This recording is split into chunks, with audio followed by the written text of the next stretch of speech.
أعوذ بالله من الشيطان الرجيم. بسم الله الرحمن الرحيم. يا أيها الناس كلوا مما في الأرض حلالا طيبا صدق الله العظيم وصدق رسوله النبي الكريم. اللهم صل على سيدنا ومولانا محمد وعلى آل سيدنا وأصحاب سيدنا ومولانا محمد وبارك وسلم وصلوا علیہ. پیارے دوستو، آج کی گفتگو ایک نہایت ہی اہم ترین موضوع پر چند گزارشات آپ کے آگے رکھنا چاہتا ہوں. چند گزارشات آپ کی زیر سماعت لانا چاہتا ہوں. دعا فرمائیں رب العزت عمل کی توفیق عطا فرمائیں. آج کا انتہائی اہم ٹاپک، انتہائی امپورٹنٹ ٹاپک، جو میرا فیوریٹ ٹاپک ہے، وہ یہ ہے حلال کمانا اور حلال کھانا. بہت مشکل آج ہو چکا ہے. حلال کھانے میں یوں ہے کہ آقا علیہ الصلوۃ والسلام نے فرمایا ایک وقت آئے گا کہ قیامت کے قریب ایک وقت آئے گا کہ لوگوں کا مقصد صرف پیٹ ہوگا، بس کھانا ہے. کہاں سے آیا، کس کمائی سے لیا گیا، اس چیز کی جانچ پڑتال اور اس چیز کی کوئی تحقیق نہیں کی جائے گی.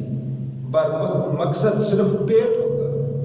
آقا علیہ الصلوۃ والسلام نے فرمایا وہ بدترین دور ہوگا، وہ بدترین ٹائم ہوگا، وقت ہوگا. حدیث پاک میں آتا ہے آقا علیہ الصلوۃ والسلام ایک جنازہ پڑھا کے آپ تشریف لے آ رہے تھے. آقا علیہ الصلوۃ والسلام، ایک عورت نے دیکھا کہ حضور جنازہ کی طرف جا رہے ہیں.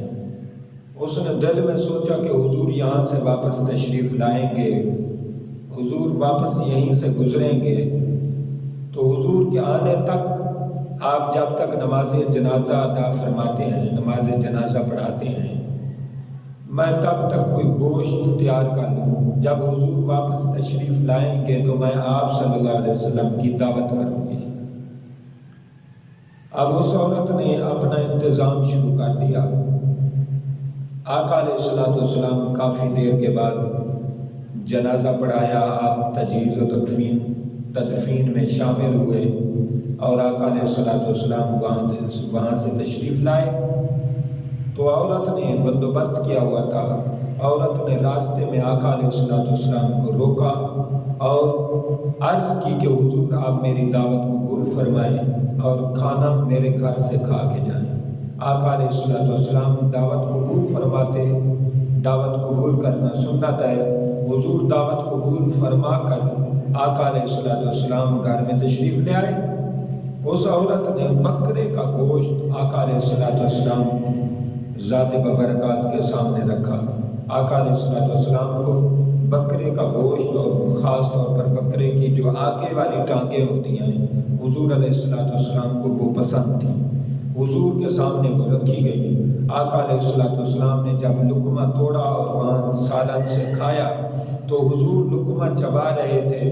صحابہ کرام نے دیکھا کہ حضور علیہ الصلوۃ والسلام لقمہ چبا رہے ہیں لیکن لقمہ اندر نہیں جا رہا، لقمہ نکل نہیں رہا. انہوں نے عرض کی حضور اس کی کیا وجہ ہے؟ آقا علیہ الصلوۃ والسلام نے فرمایا اس عورت کو بلاؤ، مجھے لگتا ہے یہ کھانا جو ہے نا، یہ گوشت مالک کی اجازت کے بغیر میرے تک پہنچ چکا ہے. تو اس عورت خاتون سے پوچھا گیا تو خاتون نے عرض کی حضور وجہ یہ ہے میں نے پیسے دے کے اپنے نوکر کو بھیجا تھا گوشت بکرا خریدنے کے لیے، وہاں ریوڑ سے بکرا نہ مل سکا تو میرے پاس ایک پڑوسن تھی، اس نے جو ہے نا بکرا رکھا ہوا تھا، لے کر آئی تھی، خرید کے لائی تھی۔ میں نے ان سے کہا تو انہوں نے کہا کوئی بات نہیں، میرے خامن تو نہیں ہے گھر میں، لیکن کوئی بات نہیں، تم لے جاؤ بکرا، میں خامن جب آئے گا تو بات کر لوں گی۔ آقا علیہ الصلوۃ والسلام نے فرمایا نہیں، اس بی بی کو خامد نے اجازت اور مالک نہیں بنایا تھا، لہذا اس بی بی سے جو بکرا آیا ہے یوں سمجھو مالک کی اجازت کے بغیر آیا ہے۔ آقا علیہ الصلوۃ والسلام نے چھوڑ دیا، فرمایا یہ کھانا قیدیوں کو کھلا دو، پیغمبر کی شان کے یہ لائق نہیں ہے۔ اللہ نے فرمایا یا ایھا الرسول کلوا من طیبات، فرمایا اے رسول تم حلال پاکیزہ کھاؤ۔ اور قرآن مجید میں آیا یا ایھا الناس کلوا مما فی الارض حلالا طیبا، فرمایا لوگو، انسانوں، میرے بندو، تم حلال پاکیزہ طیب و طاہر چیزیں کھاؤ۔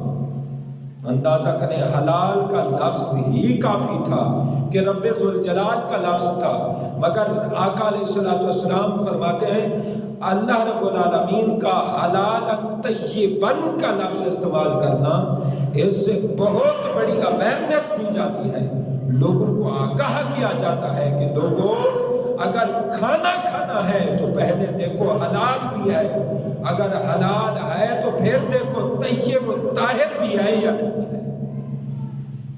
بہت آج مسئلہ ہے پاکیزہ غذا کھانا، آج کا بہت اہم مسئلہ بن چکا ہے۔ الغرض کوئی بھی کسی شعبے سے تعلق رکھتا ہے، تحقیق کرنی چاہیے، سوچنا چاہیے یہ کہاں سے آیا، کیسے ذبح ہوا، تکبیر پڑھی گئی اور کس انداز سے پکایا گیا۔ مقصد آج تو لوگ داؤ لگاتے ہیں اور ایک دوسرے کو دھوکہ دیتے ہیں، اندر چلے جاتے ہیں، کسی نہ کسی بہانے کھا کے آتے ہیں۔ مقصد پیٹ ہے نا، مقصد یہ نہیں کہ جو لقمہ ہم اتار رہے ہیں یہ حرام تو نہیں ہے، اگر حرام ہوا تو اس کا امپیکٹ کیا ہوگا، دل کو مردہ کر دے گا، نشو نما ہوگی اس لقمے سے، جس لقمے سے نشو نما ہوگی وہ لقمہ ہمیں عبادت کی طرف نہیں جانے دے گا، وہ لقمہ مسجد کی طرف نہیں جانے دے گا، اللہ کی ذکر و فکر کی طرف، صبر و شکر کی طرف نہیں جانے دے گا۔ لہذا پاکیزہ غذا کھانا آج بہت بڑا مسئلہ ہے۔ مجھ سے اگر وہ پوچھے 15-20 سال کا جو میرا ایکسپیرینس ہے نالج میں، سٹڈی کر رہا ہوں، 15-20 سال سے جو میں پڑھا رہا ہوں، جو اگر کوئی مجھ سے کوئی پوچھے نا کہ گناہوں میں سر فہرست نمبر 1 گناہ کون سا ہے، تو میں اپنی رائے، ناقص رائے کے مطابق یہ کہوں گا حرام کھانا۔ آقا علیہ الصلوۃ والسلام نے فرمایا ایک لقمہ اگر حرام کا، ایک لقمہ، آج یہاں حرام دھڑا دھڑ چل رہا ہے، دھوکے دہی اور دھوکے بازی سے، جھوٹ سے، فراڈ سے کمایا جاتا ہے اور کھایا جاتا ہے۔ جو ایک لقمہ فرمایا حرام کا اپنے گلے سے نیچے اتارتا ہے، 40 دن اس کی مقبول نمازیں قبول نہیں کی جاتی، مقبول عبادت قبول نہیں ہوتی۔ اندازہ کر لیں آپ۔ آقا علیہ الصلوۃ والسلام، حدیث پاک ہے جناب سیدنا عمر فاروق رضی اللہ تعالیٰ عنہ، آپ کے پاس خوشبو آئی، آپ نے فرمایا اس کو تقسیم کرنا ہے۔ آپ کی زوجہ محترمہ فرمانے لگی، عرض کرنے لگی کہ جناب اگر مجھے آپ یہ ڈیوٹی سونپ دیں تو میں تقسیم کر دیتی ہوں۔ فرمایا نہیں میری زوجہ محترمہ تم سارا تقسیم کر دو گی، مجھے شک نہیں ہے آپ کی نیت پر، آپ کی نیت پر مجھے اعتماد ہے، لیکن میں تمہیں نہیں دینا چاہتا۔ زوجہ محترمہ نے عرض کی حضور اس کی کیا وجہ ہے؟ جناب اگر مجھ پر آپ کا اعتماد ہے، میری سیرت کو، خصلت کو جانتے ہیں، تو پھر کیا وجہ ہے کہ مجھے تقسیم کی ڈیوٹی نہیں عطا فرما رہے؟ فرمایا جو تو تقسیم کرتے ہوئے خوشبو تقسیم کرتے ہوئے جو خوشبو مہک، جو خوشبو کی فضا تیرے ناک میں آئے گی اور تو خوشبو کو سونکھے گی، میں عمر چاہتا ہوں یہ بھی نہیں ہونا چاہیے۔ خوشبو سونگنا، آپ اندازہ کریں تقویٰ کے پہاڑ اس طرح بڑے لوگ نہیں بنتے. بڑے لوگوں نے بڑے کام کیے ہیں. بڑے لوگ چھوٹی چھوٹی حرام تو اپنی جگہ رہ گیا، حلال میں بھی بڑی جو ہے احتیاط کرتے تھے. اور بڑے لوگ ایسے نہیں بنے، باتوں سے نہیں بنے، علم سے نہیں بنے، عمل سے بنے ہیں، کردار سے بنے ہیں، احتیاط سے بنے ہیں. اور بڑے تقویٰ و طہارت کے ساتھ، زہد و ورع کے ساتھ وہ بڑے لوگ بنے ہیں. اندازہ کر لیں آقا علیہ السلام کی حدیث پاک ہے، ایک شخص حضور کے سامنے سے گزرا، حضور کے سامنے سے ایک شخص گزرا. آقا علیہ السلام کی بارگاہ میں عرض کی گئی، حضور یہ جو بندہ سامنے گزر رہا ہے، فرمایا ہاں. عرض کی حضور یہ ساری رات عبادت کرتا ہے، سارا دن عبادت کرتا ہے، قرآن پڑھتا رہتا ہے، تلاوت کرتا رہتا ہے. آقا علیہ السلام نے فرمایا اچھا یہ پھر کھاتا کہاں سے ہے؟ سارا دن ساری رات عبادت میں مصروف رہتا ہے، کھاتا کہاں سے ہے؟ تو عرض کی گئی حضور اس کا بھائی ہے، وہ کما کے لاتا ہے، اسے کوئی فکر نہیں ہے کمانے کی، بس وہیں سے تھوڑا بہت کھا دیتا ہے، باقی سارا دن ساری رات عبادت کرتا ہے. میرے حضور نے فرمایا اگر مسئلے میں مجھ سے پوچھنا چاہتے ہو، اگر فضیلت میں پوچھنا چاہتے ہو، تو جو بھائی حلال کی کمائی سے، اپنے ہاتھوں سے، محنت سے، مزدوری سے جو بھائی کما کر لاتا ہے، اگر فضیلت میں پوچھنا چاہتے ہو تو میں مصطفیٰ ہاتھوں سے کمانے والے کو، قاسم حبیب اللہ کو نمبر 1 قرار دیتا ہوں.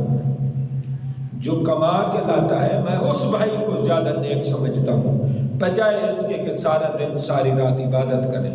حلال روزی تلاش کرنا بھی عبادت ہے. اس طرح کا ایک واقعہ گلستان سعدی فارسی کی کتاب میں حضرت شیخ سعدی رحمۃ اللہ علیہ نے بھی لکھا ہے کہ ایک آدمی تھا، ساری رات وہ قرآن پڑھتا رہتا اور ختم قرآن کرتا ہر رات. کماتا، دوسرا اس کا بھائی وہ کماتا تھا. حضرت شیخ سعدی رحمۃ اللہ علیہ فرماتے ہیں مجھ سے اگر کوئی فتویٰ لے اور مسئلہ پوچھے تو میں فتوے میں اپنے حق بچانے یوں فتویٰ دوں گا کہ جو ایک بندہ ساری رات قرآن پڑھتا ہے لیکن وہ کماتا نہیں، کماتا اس کا بھائی ہے، فرمایا تقویٰ و طہارت میں، ثواب میں اور اجر میں وہی بھائی ہی زیادہ فضیلت والا ہے. یعنی ہاتھوں سے کمانا. میں پیغام دینا چاہتا ہوں جو کمائی کرتے ہیں، محنت کرتے ہیں، صبح شام کھیتوں میں، فصلوں میں، دکانوں پر، کاروبار میں، رکشے میں، گاڑیوں میں، سواریوں میں، کہاں کہاں محنت کر کے کماتے ہیں، ان کی بارگاہ میں گزارش کرتا ہوں کہ وہ مسجدوں کی طرف بھی توجہ کریں. اور جو نیک کام کرتے ہیں، اسپیشلسٹ نیک کاموں میں لگے ہوئے ہیں، ان کو بھی میں دعوت دیتا ہوں کہ نیک حلال کمائی کی طرف بھی جائیں. سارے اللہ کے نبی کمائی کرتے تھے.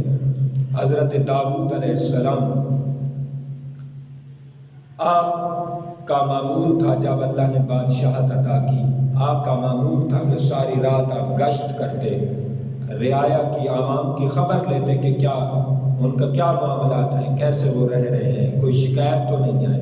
تو سادہ لباس میں، اندھیرے میں، رات کی تاریکیوں میں وہ گھومتے رہتے اور گشت کرتے اور چکر کاٹتے رہتے اور لوگوں سے پوچھتے کہ داؤد یہاں کیسا بادشاہ ہے، کیسی حکومت کر رہا ہے، اس کے طریقہ کار سے تم تنگ ہو یا مطمئن ہو؟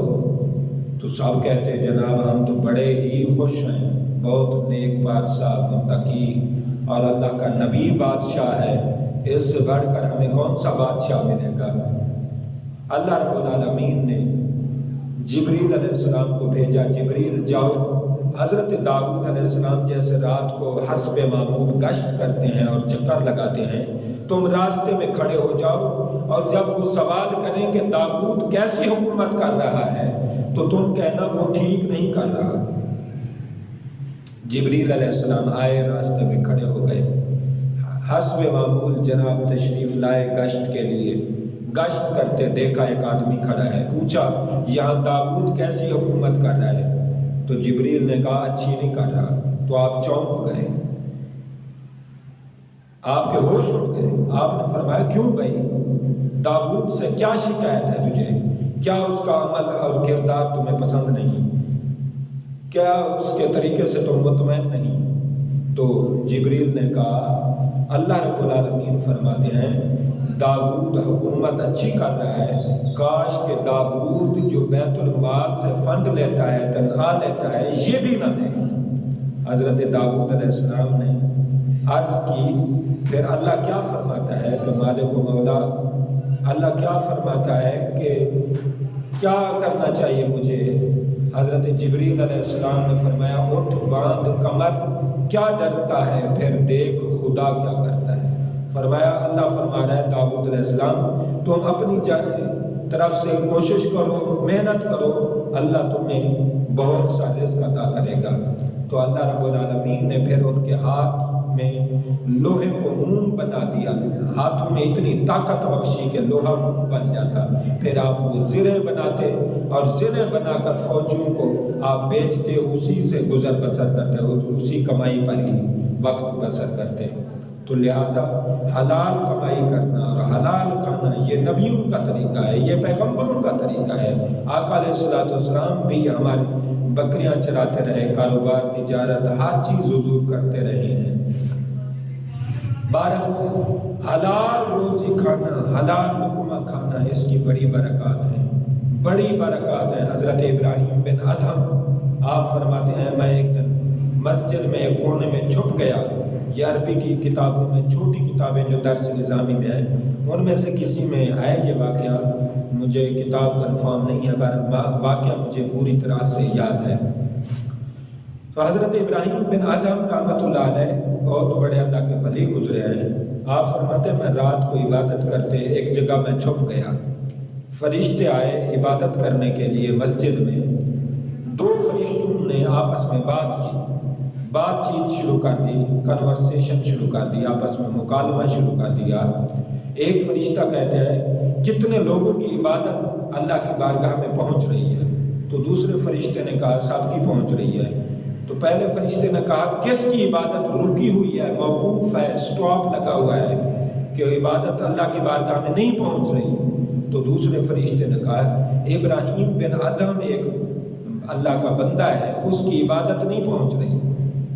تو آپ چونک گئے، بھئی کیا وجہ ہوگی، کس وجہ سے میری عبادت نہیں پہنچ رہی؟ تو آپ نے جانچ پڑتال کی اور پھر فرشتے آپس میں پوچھتے ہیں کہ کیا وجہ ہے کہ ایک اس کی عبادت رکی ہوئی ہے، عمل کیا ہے، گناہ کون سا ہوا ہے؟